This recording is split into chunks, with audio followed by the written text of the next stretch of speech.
This episode is an ESL listening practice for intermediate learners. You will hear a natural conversation with clear pronunciation and everyday English. No tests, no pressure, just listening. Let's start. And a very warm welcome to ESL Listening Practice. It is wonderful to have you with us today. It's great to be here. And today we are tackling a beast that I think every single language learner has wrestled with at some point. Oh, absolutely. We are talking about reading. Now, on the surface, reading seems like it should be the easy part, right? I think so. I mean, you have the words right there in front of you. They aren't just disappearing into thin air like spoken words do in a conversation. You can stare at them for as long as you want. But for so many people, reading in English just feels like wading through wet cement. That's a vivid image, wading through wet cement. But honestly, it's pretty accurate. I talk to so many students who can hold a conversation fairly well because they can use gestures or they can ask for clarification. But the moment they pick up a book or even a news article, everything just grinds to a halt. Yeah, it becomes a chore. It becomes this slow, tiring, psychologically draining process. It stops being about communication and it starts being about just decoding. I have definitely felt that. It's that specific feeling where you're reading and you find yourself stopping constantly. You're looking things up every 30 seconds. All the time. And the worst part is the mental exhaustion. You read for 10 minutes and you feel like you've just run a marathon. You physically want to just close your eyes. Why does that happen? Why is it so physically taxing? There's actually a very specific cognitive phenomenon that happens here. You're fighting your way through a sentence, grappling with the grammar and the new vocabulary, and by the time you finally reach the full stop at the end, you realize you've completely forgotten how the sentence even started. Oh, that's the worst feeling. You've lost the thread. You've lost the actual meaning because you were so focused on the mechanics of it. It's like trying to drive a car while staring at the engine instead of the road ahead. That's a perfect analogy. You get to the end of a paragraph and realize your eyes moved over every single word, but your brain absorbed zero information. Zero. It just makes you want to close the book and give up. But okay, we're not here to just complain about the struggle. We are here to fix it. Yes, we are. And I think the message we have today is actually incredibly positive, this struggle. It isn't permanent. It's not permanent at all. In fact, the good news is that reading in English doesn't have to be hard. It doesn't have to be a chore. Okay. The difficulty usually comes from how we're approaching it, not from the language itself. We are often, using the wrong software in our brains to process the information. That's a bold statement. So you're saying the problem isn't English, the problem is us? In many cases, yes. It's our habits. So our mission today is to move you, our listeners, from that state of struggle and exhaustion to a place of, natural understanding. We want to share specific habits, specific shifts in mindset that will help you read faster, understand more, and actually feel relaxed while you're doing it. Imagine that. Imagine feeling relaxed while reading in English. It sounds like a dream to many people, I'm sure, but it is very, very achievable. It's all about moving from decoding the language to actually processing it. Decoding versus processing. I like that. And there's specific techniques backed by what we understand about how the brain acquires language to do exactly that. Well, let's dive right into it then. If we want to fix this, we have to identify what's broken. When you look at intermediate learners who are stuck, what is the number one mistake, the biggest barrier that holds them back from reading fluently? Without a doubt, the biggest problem is what I call the translation trap. The translation trap. It's that compulsive habit of stopping to translate word by word into your native language. Okay, the translation trap. It sounds dangerous, but it feels so natural to do that. When we start learning a language, that's kind of how we're taught, right? If I don't translate the word in my head, how can I be sure I actually understood it? It feels like a safety mechanism. It feels like safety, but it's actually a shackle. It's a huge problem because of the massive cognitive load it places on your brain. We call this the double work theory. Double work. To understand why this is so bad, we have to look at what's happening under the hood of your brain. Think about your brain like a computer with a limited amount of RAM or, working memory. Okay, I'm with you. Limited RAM. When you're reading fluently in your native language, almost 100% of that RAM is dedicated to one thing: comprehension. Right. You're visualizing the story. You're predicting what might happen next. You're feeling the emotion of the characters. You aren't thinking about the words. You're just watching the movie in your head. Yeah, I'm not analyzing the sentence structure or thinking about verb tenses. I'm just absorbing the idea. Exactly. Now let's introduce the translation trap. So you see the English word. That's step one. Okay. Then, instead of just accepting that image or idea, your brain has to pause. It opens up a little dictionary app in your mind. A mental dictionary. It searches this database for the equivalent word in your native language. That's step two. Then it has to assemble those translated words into a sentence that makes sense to you. And remember, the grammar might be completely different. Of course. Word order is different, everything. That's step three. And only then, after all that work, do you finally extract the meaning. Wow. When you break it down like that, it sounds incredibly inefficient. It's like taking a flight from London to Paris, but having a layover in New York. That is a perfect analogy. You're taking the long route every single time. And that's why it feels like double work. You are processing everything twice. No wonder you get tired after 10 minutes. Of course. Your brain is running a marathon while you're just sitting there trying to read a simple news article. You're using up all your RAM on the act of processing, so there's no RAM left for actually understanding the story. And I imagine this completely destroys your reading speed as well. You can't possibly read with any kind of fluency if you're stopping to convert every single data point along the way. Precisely. And there's a physical aspect to this too, which is called saccadic interference. Saccadic? Okay, what's that? When we read, our eyes don't move smoothly. They move in little jumps called saccades. When you're reading fluently, those jumps are quick and regular. But when you stop to translate, your eyes physically stop. They fixate on a word. You break the flow. So I'm literally stopping my eyes from moving. You are. You're acting as a middleman between the text and your own understanding. And middlemen always slow down the process. The goal is to cut out the middleman. So the solution then is what? Direct understanding. Yes. Exactly that. You need to train your brain to understand directly in English. When you see the word apple, you shouldn't think of the word for apple in your language. You should just see the red fruit in your mind. You need to link the English word directly to the concept, skipping that translation step entirely. That sounds great in theory, but for an intermediate learner, that can feel really, really scary. It feels like letting go of a safety rail. It's like free falling. It does. It takes a bit of courage. So how do you actually practice this? Is there a specific rule to follow to stop yourself from translating? There is a very specific rule, and it does require a bit of discipline. The rule is this: if you understand the main idea, keep going. Keep going. That's the mantra. That is the mantra. The temptation when you see a word you don't know or a phrase that's a bit fuzzy is to stop. You want to analyze it. You want to translate it to be 100% sure. You want to control the experience. Yes, you want control, but you have to fight that urge.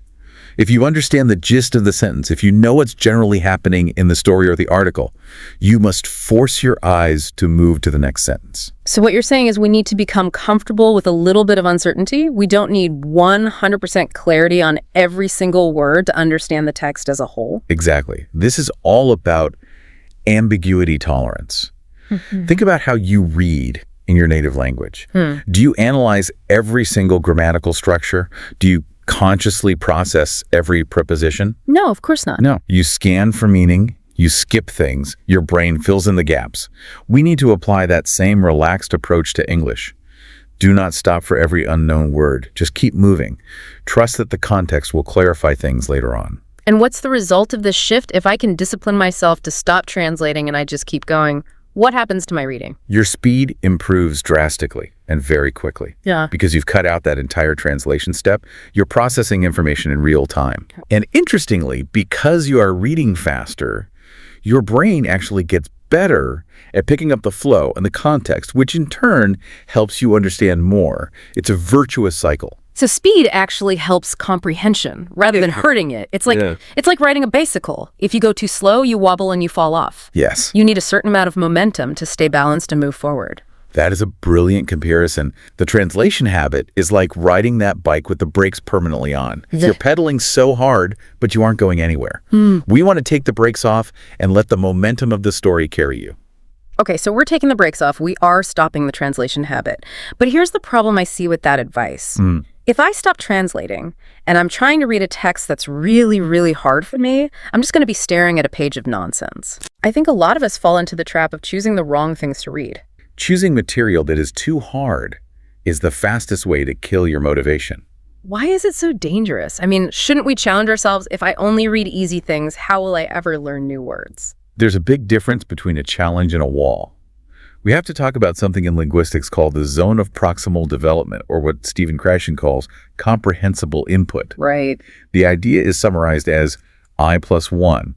I is your current level, and the plus 1 is just a tiny bit above that. Okay, so we want to be just a little bit uncomfortable, but not drowning. Exactly. If every sentence feels difficult, if you're struggling with 3 or 4 words in every single line, your brain isn't learning. It's just coping. It's in survival mode. That leads to cognitive overload. Total cognitive overload. Your brain gets tired, you get frustrated, and eventually you start to associate reading in English with pain and failure. That leads to burnout, not learning. You're just staring at a wall of text. And then you stop reading altogether because it makes you feel bad about yourself. It's a real knock to the ego. It is. So we need to find that sweet spot. Is there a metric for this? How do we know if a text is right for us? There is a very helpful rule of thumb that we use. It's called the 80 to 90% rule. Okay. You should aim for texts where you already understand about 80 to 90% of the vocabulary and grammar. 80 to 90%. That sounds surprisingly high. That means the text should actually feel quite easy for the most part. Slightly easy is the perfect way to describe it. You want it to be easy enough that you can read smoothly without stopping all the time, but just difficult enough that you are seeing some new words in context. So it builds confidence. It builds so much confidence. When you feel like, hey, I can read this, you get that little dopamine hit, and that's what keeps you going. And that is how you naturally increase your speed. I love that. It's all about building momentum and confidence. But I know what some listeners are thinking right now. They're thinking, if I read something that's 90% easy, isn't that cheating? Shouldn't I be reading Hamlet? You can read Hamlet eventually, but you don't start weightlifting by trying to bench press 300 pounds. You start with just the bar. Right. So practically speaking, how do you find this Goldilocks text? You know, the one that isn't too hot, isn't too cold, but is just right. Is there a test I can do? There's a very simple, very low-tech test that I love. It's called the 5-finger rule. I like low tech. How does it work? Okay, you open a random page of the book you want to read. You start reading the page. Every time you hit a word you don't know, and I mean a word where you have absolutely zero clue what it means, you put up one finger. Okay. If you reach the bottom of the page and you're holding up 5 fingers or more, you put the book back on the shelf. You just put it back, even if it's that trendy new bestseller everyone is talking about. Put it back. It is not for you. Yet. Yeah. It will just frustrate you and slow you down. And what's the goal? If you have 0 or 1 finger up, the book might be a little too easy. It's great for building speed, but maybe not for learning new vocabulary. You want to be in that sweet spot of 2 to 3 fingers per page. That's your I plus 1. That is such a tangible way to measure it. No math required, just your own hand. Exactly. So practically speaking, what kind of books or materials usually pass the 5-finger test for intermediate learners? What should they be looking for? The best place to start is with material that is either designed for you or at least friendly to you. One of the best resources out there is graded readers. Graded readers. I know some people kind of turn up their noses at those. They think, oh, those are for kids, or that's not real English. They feel a bit embarrassed to be seen reading one on the subway. That is such a huge mistake. Graded readers are fantastic. They take complex stories, classics, thrillers, biographies, and they simplify the language just enough to keep the flow going. So you still get the story. You get the enjoyment of a good story without the headache of deciphering, 19th century vocabulary. You're reading a real story, just with a slightly more accessible toolkit. That makes perfect sense. It allows you to focus on the content rather than the code. What else? What about news? News is great, but you have to be careful. A paper like the New York Times or The Economist can be incredibly dense, even for native speakers. Right. They use specific idioms and a lot of cultural references. Exactly. So look for simple news sources. There are many websites that offer news stories rewritten specifically for intermediate learners. You get the same information, but with simpler sentence structures. That's a great tip. And I would probably add short articles to that list as well. There's something very psychologically satisfying about actually finishing something. Absolutely. Short articles are perfect, and podcast transcripts. Like the one for this very show, for example. Exactly. Transcripts are wonderful because spoken English tends to be a bit more direct and natural than very formal written English. Reading a transcript can be a fantastic bridge. And the key here, the main takeaway, is that short and simple are not bad words. They are strategic choices. They are absolutely strategic choices. You are not taking a shortcut. You are building a foundation. You can't build the roof of the house before you've built the walls. Reading these slightly easy texts is how you build those strong walls. Okay, so let's say we've done that. We have our slightly easy text. We are reading along. We are following the keep going rule. But eventually, even in an easy text, we're going to hit a word we simply do not know. And maybe it's a keyword. We can't just skip it because the whole sentence won't make sense without it. The old me would immediately grab the dictionary app on my phone. And the new you is going to pause and try something else first. We need to talk about the guess from context skill. This is the crucial alternative to the dictionary. Guess from context. It sounds like a game show. I want to push back on this a little bit. I do. Guess from context sounds great in theory. But we have all had that experience where we think we guessed the meaning, we keep reading for 10 pages, and then we realize we were totally wrong, and the whole story makes no sense now. Isn't it a bit dangerous? It can be dangerous, sure. If you guess that the word poison means candy, you're going to have a very confusing time with the rest of the murder mystery. Exactly. So why take the risk? Why not just use the dictionary and be 100% sure? Because certainty is the enemy of fluency. Ooh, that sounds counterintuitive. I know it does. But think about how you read in your own language. If you encounter a rare word, let's say petrichor, do you stop and grab a dictionary? Petrichor. That's the smell of rain on dry earth, right? Look at you, showing off. Yes, it is.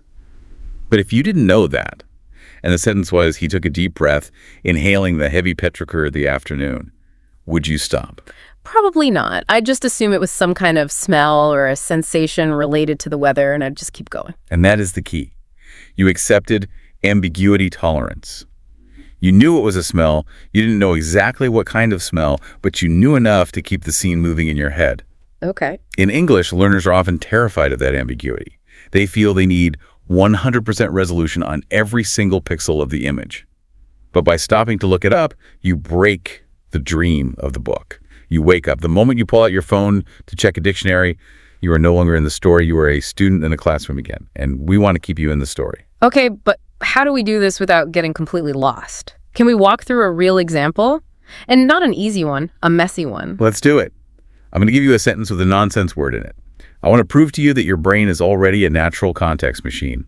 I want you to tell me what this nonsense word means. Okay, hit me. The argument was getting heated, so John decided to placate Mary by offering her a cup of tea.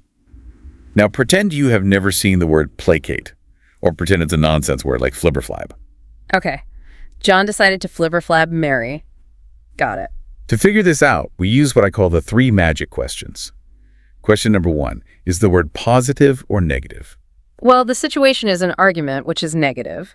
But John is offering tea. You usually offer someone tea to fix things, to be nice. So placate feels positive. It feels like an attempt to fix the bad situation. Exactly. You already know the vibe of the word. You know its emotional tone. Okay, magic question number 2. Is it an action or a thing? Is it a verb or a noun? John decided to placate Mary. It's something John is doing to Mary, so it's an action. It's a verb. Correct. Knowing it's a verb narrows down the possibilities massively. It isn't an object. It isn't a description. It's an action. And question number 3 is the big one. What is actually happening in the situation? Look at the cause and effect here. The cause is a heated argument. The action is offering a cup of tea. The intended effect is, well, to calm her down, to make peace with her, to stop the argument. Exactly. So you can guess with a high degree of confidence that placate means something like to calm someone down or to make peace. You didn't need a dictionary to tell you that. You figured it out using logic and context. And the beauty of it is, even if I'm not 100% precise, maybe the exact definition is to make someone less angry by giving them what they want. I'm close enough to keep reading. Close enough is the goal. You don't need the perfect dictionary definition. You just need to follow the story. And here's a little secret. This is how native speakers read, too. Native speakers encounter new words or obscure words all the time, especially in more literary or technical texts. But they don't stop. Their brains unconsciously use context to fill in the blanks. They barely even notice they're doing it. That is actually really comforting to hear. So we're not just learning a learner trick here. We're actually learning to read like a native speaker reads. Precisely. You are adopting native reading behaviors. And only, and I really mean only, if you absolutely cannot figure it out from the context and the word appears 3 or 4 times and it's clearly important, then you can check the dictionary. But try to be a detective first. I like that. Be a detective, not just a student. Exactly. So we have the mindset, don't translate. We have the material, slightly easy, passes the finger test. And we have the technique, guess from context. Now we need to talk about the routine. How do we actually fit this into our already busy lives? This is where habit formation comes in. And the big debate here is always consistency versus intensity. When I get motivated about something, I tend to go for intensity. I'll say, okay, this Saturday, I'm going to lock myself away and read for 2 hours. I buy coffee, I sit down, I force myself to read, and then I don't read again for 2 weeks because I'm completely traumatized by the experience. That is the classic trap. And it is essentially useless for long-term language learning. Yeah. The brain doesn't learn well from cramming, it learns from frequency. It's all about neuroplasticity. Neuroplasticity, that's a big buzzword. What does it actually mean for us when it comes to reading? It means that your brain physically changes based on what you do repeatedly. The connections between your neurons get stronger. If you read for 2 hours once a month, your brain doesn't see that as an important activity. It just treats it as a weird anomaly. Okay. But if you read for just 10 minutes every single day, you are sending a constant signal to your brain. You're saying, hey, this skill is necessary for survival. Build more connections here. Make this process more efficient. So what's the ideal routine then? Is it an hour a day? You might be surprised, but 10 to 15 minutes a day is more than enough to see real progress. That's it, just 10 minutes. I mean, everyone has 10 minutes. You can do that on the bus or while you're waiting for your coffee or, dare I say it, in the bathroom. Exactly. It's a very low barrier to entry. But the key is that it has to be every single day. Short daily reading sessions are infinitely better than one long session once a week. And if you do 10 minutes daily, the math is in your favor. Over a month, that's roughly 300 minutes. That's 5 hours of reading. But because it was spread out, your retention and the neural changes will be much, much higher than if you did those 5 hours in one sitting. It's the spaced repetition effect naturally applied to reading. And for our listeners who are intermediate learners, they likely have jobs or studies or families. This makes it achievable. It takes the pressure off. It removes the guilt. You don't need to find a spare hour in your day. You just need to find 10 minutes. Now, I want to pivot to a tip that I found really surprising when we were preparing for this discussion. Usually we think of reading as a silent, solitary activity. You know, we do it inside our own heads. But you're suggesting we should actually make some noise. Yes, I am. Reading out loud, this is a fantastic multi-skill practice that is so often overlooked. But wait a second, isn't reading out loud slower? Does that conflict with our goal of reading faster? If I have to physically say the words, I'm definitely going to be slower than my eyes can be. It is slower, yes. That's why you don't do it all the time. Yeah. But doing it for just a small portion of your daily practice connects the skill of reading to the skill of speaking in a really powerful way. It's all about something called prosody. Prosody. Okay, define that for us. Prosody is the music of a language. It's the intonation, the stress patterns, the rhythm. English is what we call a stress-timed language, which means the rhythm comes from the stressed syllables, not just the total number of syllables. Unlike, say, Spanish or French, which are more syllable-timed, where each syllable gets roughly the same amount of time. Exactly. If you only ever read silently, you are probably imposing your native language's rhythm onto the English text in your head. You might be hearing the words correctly, but you're singing the wrong tune. You're sub-vocalizing with a foreign accent. And then when I try to speak, that internal rhythm comes out as a thick accent or maybe robotic-sounding speech because I haven't practiced the natural music of English. Right. When you read out loud, you are forced to physically navigate the difficult combinations of sounds. We call this articulatory priming. It's a gym workout for your face, for your tongue, your lips, your jaw. Have to admit, I feel a bit silly doing it, though. Just sitting in my apartment talking to myself. It might feel silly at first, but it's essential. You might know the word squirrel intellectually. You can recognize it on the page instantly. But can your mouth actually form that squirrel transition smoothly? Transition from the sound to the S sound in the word months. Oof, that is a notoriously hard word. Months. And you won't get better at saying it just by looking at it. You have to physically produce the sound. So when you do your 10 or 15 minutes of reading, take just 2 or 3 of those minutes to read aloud. But here's the trick. Don't just mumble it. Read it like you are an actor on a stage performing for an audience. Over-exaggerate the intonation. If there's a question mark at the end of a sentence, make your voice go up high.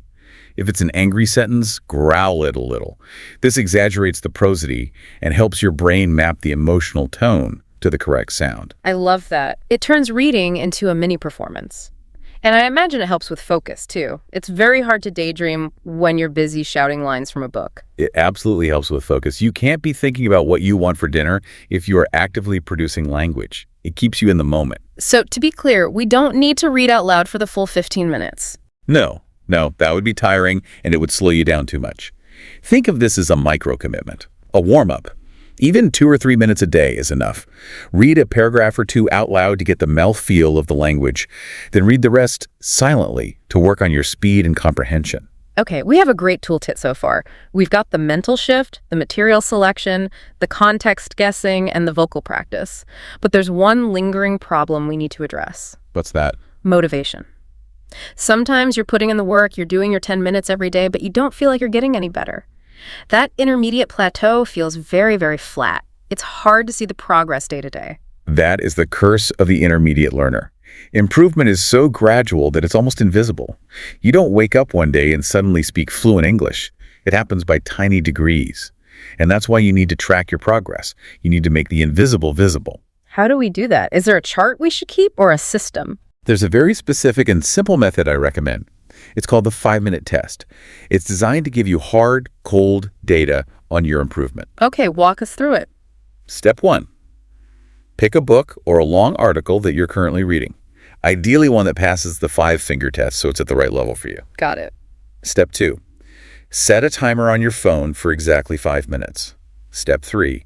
Read at your normal, comfortable pace. Don't rush, don't panic, just read naturally. When the timer goes off, make a small pencil mark exactly where you stopped. Okay, simple enough. Then count how many lines or pages you read in that time. Write that number down. Put it in a notebook or a note on your phone. Date it. And then what? Then you forget about it. You just keep doing your daily 10-minute reading habit. But 1 month later, you go back to that same book. You set the timer for 5 minutes again. You read. Yeah. And you compare the numbers. But you think we'll actually see a difference after just 1 month? You will be shocked. You might find that in the first month, you read, say, 2 pages in 5 minutes. A month later, doing the exact same test, you might be reading 3 pages. That's a 50% increase in your reading speed. That's huge. And having that concrete number is so motivating. It's proof that the system is working, even if you don't feel any different from day to day. Data is the best antidote to discouragement.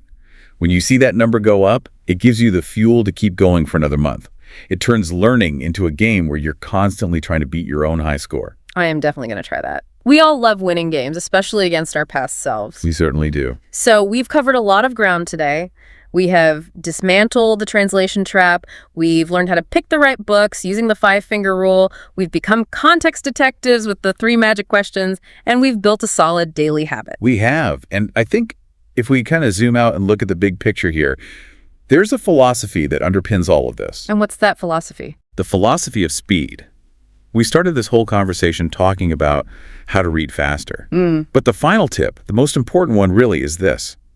Reading faster doesn't come from forcing speed. Right. You can't just try to push your eyes to move faster across the page. That just leads to panic and skimming without any real understanding. Exactly. True. Sustainable reading speed is a byproduct. It's a side effect. It comes from understanding more naturally. It comes from breaking that habit of translation.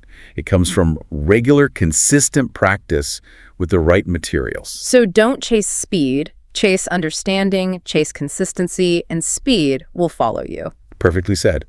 If you focus on the habits we discussed today, the speed will come automatically. You won't even notice it happening until one day you'll look up from a book and realize you've just finished a whole chapter in half the time it used to take you. You'll realize you just watched the movie in your head without stopping once. Without stopping. Yeah. And that leads us to the ultimate goal, right? The reason we are all doing this in the first place. What's that? The ultimate goal is that feeling of freedom. One day, you will realize that you are reading English like it's your own language. You're not studying. You're not decoding. You are just reading. Yeah. You are laughing at the jokes. You're crying at the sad parts. You are completely absorbed in the information. The language itself becomes transparent. It just disappears, leaving only the meaning behind. That is the dream, to have the language just disappear. And it's a dream that is absolutely within reach for every single person listening to this right now. I truly believe that. So here is our challenge to you. Start today, not tomorrow, not on Monday, today. Find a text, maybe it's the transcript of this very conversation.